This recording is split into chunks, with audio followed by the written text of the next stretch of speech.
Good morning, my friend. I hope you're doing well. It is Thursday morning, and I got surgery in a little bit. I just want to connect with you for just a moment. A couple of things I want you to pray about. Our good friend Arthur Moy, who's been on the podcast before. Arthur is a lovely man. He's a pastor down in Beatrice, Alabama. He did a Tuesdays with Tata episode with us a while back. And Arthur lost his sister this week, and they're going to be having a funeral for her this weekend. And just be praying for that family. Arthur and his family have been through a lot. They lost several primary relatives to COVID. Arthur had major surgery during that time, and it's just been a lot going on. And he's just had one trial after another. But when you talk to Arthur, he's like the most hopeful, most spirit-filled man you'll ever meet. Just this gentle giant, and we've known him for years, so way back from our time in Alabama. And he emailed me, and he's hurting. And just pray for Arthur and his family, please, as they've lost his sister, and keep them close to your heart. And yesterday, I got a call from a friend named Carrie who lives in Wyoming, and Carrie's sister is on a lung transplant list and has gotten very ill with her pulmonary disease, and she's so sick now that they had to put her in the ICU in Missouri. And there's she may be too sick to be able to have the transplant. So it's a real life or death situation. So her name is Miranda, and Carrie asked if this community would come together and pray for Miranda. So I'm just asking you to do that. I have surgery in a little bit, and I don't have enough time to give you a full-length episode. And I want to bring something back to you as we're getting closer and closer to the book launch for Hope is the First Dose. Back in April of 2021, I gave you a short episode called Weak and Strong, and that idea is how do you figure out what's the weaknesses in your life, and how do you turn them into strengths? And there's a little scriptural truth that I bring you that gets to that. And if you're tired of being so tired, and if you're tired of feeling like life and everything that's going on is so hard all the time, if you find yourself saying, God, why does it always feel so difficult? This is where you get that strength. Okay. This little passage, this is how you turn those weaknesses into strengths. And it's a good reminder. I also gave you an announcement during this episode. This was the episode in which I announced to you that I had sold the manuscript to Hope is the First Dose to Waterbrook. And it just takes a long time, my friend, for a book to come out. You write a book for a year or more, you finally sell it to a publisher, and then it's 15 months later before it finally comes out. So this is a long process, but it's getting close. We're almost there. And next week, we're going to Boulder. My voice is going to be okay. I can feel it. Thank you for the prayers. It's getting better and better. And we're going to Boulder, Colorado to record the audiobook. So those of you who like to listen to audiobooks will be able to hear Hope is the First Dose in my own voice. And we got some really cool stuff coming up on the podcast. We've had some amazing interviews. I talked to Derwin Gray yesterday, who was a former NFL player and is now a pastor and author of some incredible books, and just have some great stuff for you. I hope you enjoyed the talk with Hazard Lee, the fighter pilot. I'm just super excited about what God's doing with the podcast. I've gotten some amazing emails from you lately, and love to hear from you, Lee at drleewarren.com. Or you can always leave a comment on Substack or a review on Apple. And we love to get in touch with people who are listening around the world. Love to hear from you. And if I haven't heard from you before, let us know where you are and how you're listening, how it's helping you. And we're going to keep making this good content for you, because you can't change your life until you change your mind. And one of the things you need to change your mind about is understanding that when you're weak, there's a way to be strong, and there's always a way to start today. Hey, are you ready to change your life? If the answer is yes, there's only one rule. You have to change your mind first. And my friend, there's a place where the neuroscience of how your mind works smashes together with faith, and everything starts to make sense. That place is called self-brain surgery. You can learn it, and it will help you become healthier, feel better, and be happier. And the good news is you can start today. Thanks, Lisa. Hey, so glad to have you listening today. I'm Dr. Lee Warren, and I live in Nebraska in the United States of America with my incredible wife, Lisa, my father-in-law, Tata, and the super pups, Harvey and Lewis. I'm a neurosurgeon and an author, and I'm here to help you harness neuroscience, the power of your brain, faith, the power of your spirit, and good old common sense to help you lead a healthier, better, happier life. Listen, friend, you can't change your life until you change your mind, and I'm here to help you learn the art of self-brain surgery to get it done. If you like the show, please subscribe so you never miss an episode, and tell your friends about it. If you tell 2 or 3 friends this podcast was helpful to you, imagine how much good we can all do around the world together. I'm Dr. Lee Warren, and I'm here to help you change your mind so you can change your life. Let's get after it. Good morning, my friend. Hope you're doing well. It's early in the morning. It's about 4:50. Super dark outside. The boys are asleep. Hopefully they'll stay asleep. They've been getting up really early in the mornings lately. Harvey and Lewis have. We've had 3 days of incredible windstorms in Nebraska. Yesterday, the wind was blowing so hard across the Mrs. Craftsman's cornfield that it was blowing dirt across our road to the point that we couldn't see our own driveway. It was crazy. It was like being in Iraq or something, a sandstorm.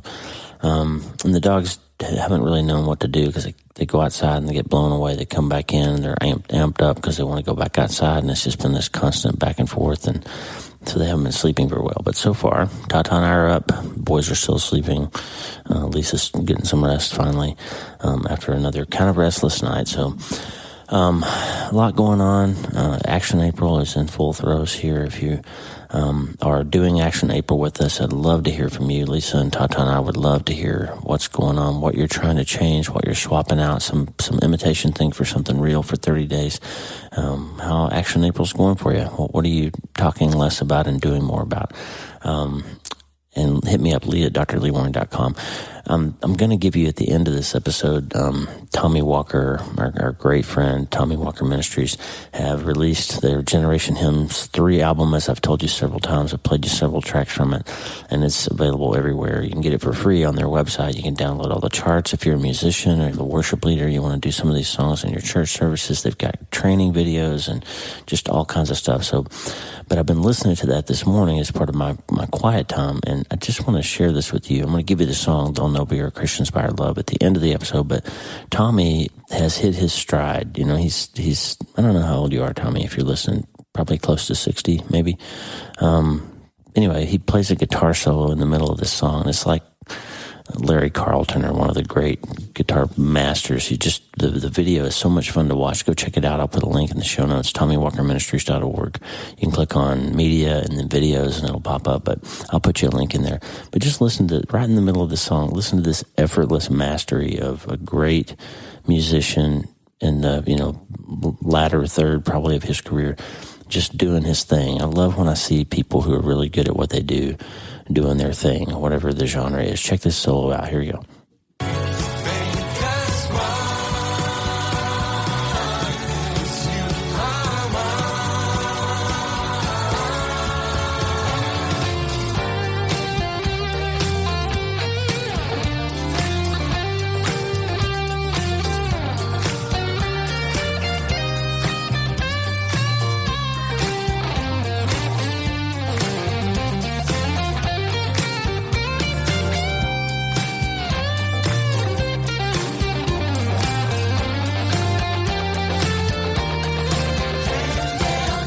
How cool is that? Anyway, I thought Tommy, just outstanding. Outstanding solo. If you're listening, Tommy, great job. Love it. Keep it up. You guys are doing great work. Hey, I got some news for you. We sold the book. I know you've been praying. We sold the book to Waterbrook Penguin Random House. It's super exciting for 2 reasons. One is that the same publishing team that did such an amazing job, senior editor Susan Jaden and all of the marketing people and publicist Bev Reichert and all the great team at Waterbrook Penguin Random House, are going to be the same team that works on Hope is the First Dose. And that's what Lisa and I and Tata were praying for. We felt really strongly that the book was really a strong next project for me, and we felt like it was going to help a lot of people. And I knew that God would lead us to the publisher that would do the best job at getting us out there, getting the book out there in the right place at the right time to help people like me and like you who are hurting. This book really gives if you think of I've Seen the Interview, if you haven't read it, by the way, please go read I've Seen the Interview. Great, I think, way to look at how to find hope in hard times. And it's more of a descriptive path through what I saw in my practice dealing with brain cancers and other tragedies. And then when we lost our son, kind of how we reacted to that and sort of the aftermath of big loss in your life and landing on hope. That's important. And I think that book really has given and is giving people all over the world a sense of how to manage to find hope amidst the chaos of a hard life. Well, Hope is the First Dose takes that same idea, hard things happen, right? Big things happen. I call it the massive thing. Big things happen in your life that are hard. And how do you put your life together, a specific, practical treatment plan for turning hopelessness into happiness again? That's what we did with Hope is the First Dose. It's more prescriptive. It's going to be giving you self-brain surgery tools to build things back together again when life knocks them apart. And I think it's going to be really helpful. We've got already some incredible endorsements from people, a great team that's going to be helping us to launch it. And by the way, if you are a book person, if you're a book blogger, or if you've got a social media presence that has some reach, if you are interested in potentially being part of the book launch team, that'll come with some perks and some early access to the printed copy and those kinds of things. But in exchange for helping us to get the word out about the book when it's time for launch, which will be in the fall of 2023, so we've got plenty of time. But if you're one of those people that has a following around people who like to do books and book clubs, or if you're a pastor of a church and you want to think about having me do some public speaking for you, or some organization that might want some talks about hope and the neuroscience of hope and all those kinds of things that we talk about, you can reach out to me, Lee at drleewarren.com. If it's for public speaking, I'll direct you to my agent at the Penguin Random House Speakers Bureau. But if it's for consideration of being part of our launch team, I'd love to hear from you. Lee at drleewarren.com is the email address that would get you connected to me. Don't forget wleewarrenmd.com/prayer. That's probably the most important thing that we have offered you as part of our great community, is the ability to pray with and for people all over the world. That prayer wall is a powerhouse, a place to spend a few minutes of your day just connecting with some real people who are listening and reading and connected to this community. And we just love that place is the place to go to really see what's happening in the world around you and put your own concerns and prayers out there. And we're praying for you. Lots of people are praying for you every day via the prayer wall. So check it out, wleewarrenmd.com/prayer. If you're not getting the newsletter, wleewarrenmd.com/newsletter is the place to go to get my weekly prescriptions for how you can change your brain, change your mind, and change your life. Now let's shift gears for a minute. I just want to give you a few thoughts today. I've been reading, Lisa and I are doing a 40-day Lent devotional through the Bible app, the YouVersion Bible app. And if you're not using YouVersion, by the way, it's a great place to go get daily Bible studies, and you can read your Bible, you can share highlights, you can do all kinds of cool things. They've kind of taken the Bible and made a social network out of it. So check out the Bible app. They're not sponsoring my podcast. I just use it every day, so I thought you'd want to know about it. Anyway, on the Bible app, there was a Lent 40-day devotional, and it's written by an organization called First 15. So the website is First, First 15. The number's 15. So first15.org. And it turns out they're kind of doing what I'm always telling you that I do and that you should do with this quiet time notion, that the first 15 or 20 minutes or 30 minutes or hour of your day, if you can afford to spend that much time, ought to be spent spending some time with your Lord, getting the clutter cleared away, getting your thoughts right. Even if you're not a spiritual person, it's been well studied, scientifically validated that spending a few minutes, the first part of the morning, meditating, being quiet, listening, reading, just spending some time putting your own brain together for the day will enable you to have a better grasp on what you encounter for the rest of that day. And so first15.org, they just kind of took that idea and they built this incredible library of books and devotionals, and they've got a newsletter that comes every morning that you can use as your template for what you're going to spend that first few minutes, first 15 minutes or so. Beautiful devotionals. So far, everything I've read has been very scripturally sound and doctrinally good, and I haven't seen anything that just wasn't amazing. Great thoughts, first15.org. They've taken some of the things I talk about all the time, and they've really done a nice job at creating this ministry. They're called Dennison Ministries. I don't know much about the people. I'm going to try to learn more. And the gentleman's name is Craig Dennison. I may reach out to him and try to get him on the podcast at some point. But first15.org, check it out. But one of their devotionals a few days ago was talking about weakness. And since we're in Action April, part of Action April is identifying the things that we need to change, places where we struggle, faults that we have or issues that keep coming up. You're eating the wrong things, drinking too much, not exercising enough, not spending enough time with the Lord, feeling a power failure, not having your head on straight, whatever it is. You find that weakness, you find that area of weakness, and what do you do about it then? Once you're honest with yourself, once you're honest with God, once you're honest with the people in your life that you have this particular issue, what do you do then? And the devotional the other day was about that, and I'm just going to share a little bit of what they said. There's 3 things that you could use today as sort of some tools to put in your pocket to kind of get that weakness and start to turn it into something that God can use His strength to help you handle. And they just said 3 little bullet points. First is just reflect on your weakness. It's not, you don't have to be ashamed. Let's say you have an alcohol issue, for example. I'll just use that as an example. The number one thing that we tell addicts, and when I encounter people with pain medicine problems and all of that, the number one thing is to just be honest about it. To say, okay, this is something that I'm struggling with.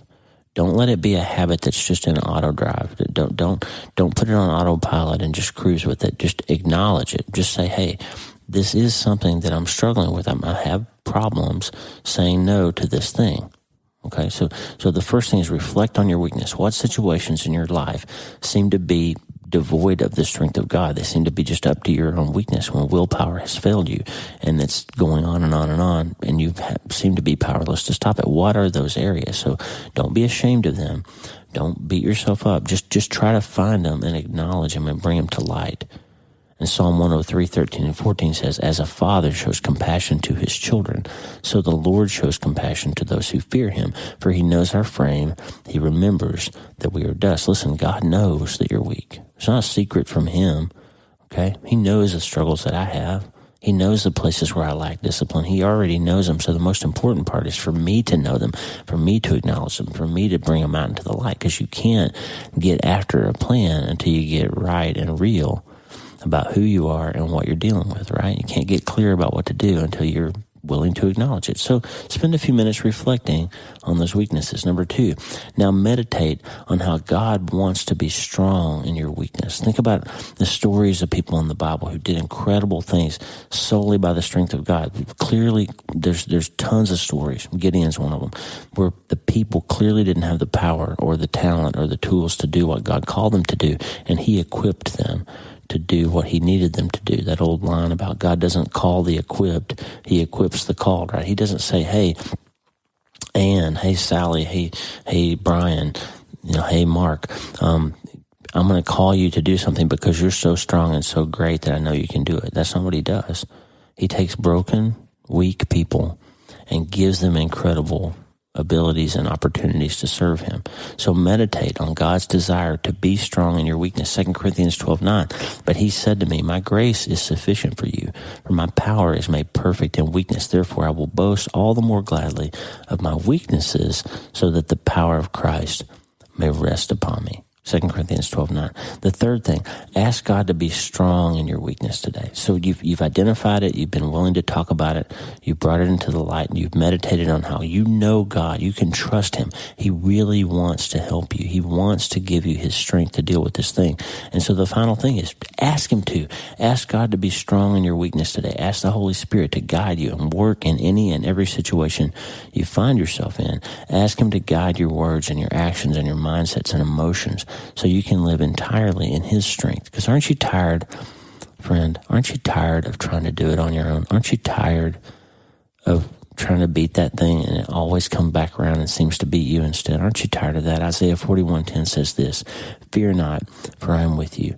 Be not dismayed, for I am your God. I will strengthen you. I will help you. I will uphold you with my righteous right hand. Isaiah 41:10. Listen, friend, God wants to help you. He says he longs to be gracious to you. He rises to show you compassion. God will get out of his chair to come and help you up, my friend. He will. He promises that. Craig Dennison said this, how incredible is the heart of God that he would choose to share with us his own strength. Your God cares for you so deeply that he desires to work closely and effectively in your life. The very strength that formed the mountains, parted the seas, and sustains every living thing is available to you today. Rest in God's promise that he is not distant. You have a strong God who loves you and is for you. Live today experiencing the peace and power of God's strength made strong in your weakness. Listen, friend, that's the three things you need to do to deal with the weak parts, to deal with the things you're struggling with, to really get Action April handled and get this thing rolling. You got to be right, real, and clear, but you also need to reflect on your weaknesses, meditate on God's desire to be strong in them, and then just ask him to. It's not brain surgery. It's just the fact that if you ask God, he will help you. He's longing to rise to show you compassion, and he's longing for you to start today.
Christians by our love, by our love.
brother.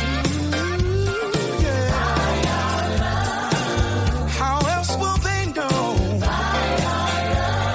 unless we begin to show? Oh, they gotta know I'm loving you and you loving me. We're all a part of God's family.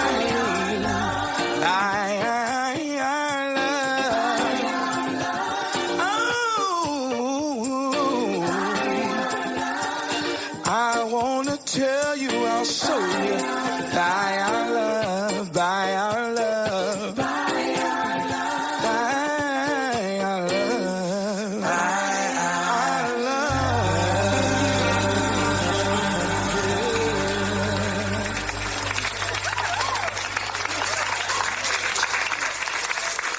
Hey, thanks for listening. Please subscribe to the show so you automatically get every episode. And if you like the show, you'll love my weekly letter. Check out my writing at drleewarren.substack.com, drleewarren.substack.com. Get the free newsletter every week for my best prescriptions for becoming healthier, feeling better, and being happier through the power of faith and neuroscience smashing together via self-brain surgery. drleewarren.substack.com. And if you need prayer, go to the prayer wall at wleewarrenmd.com/prayer.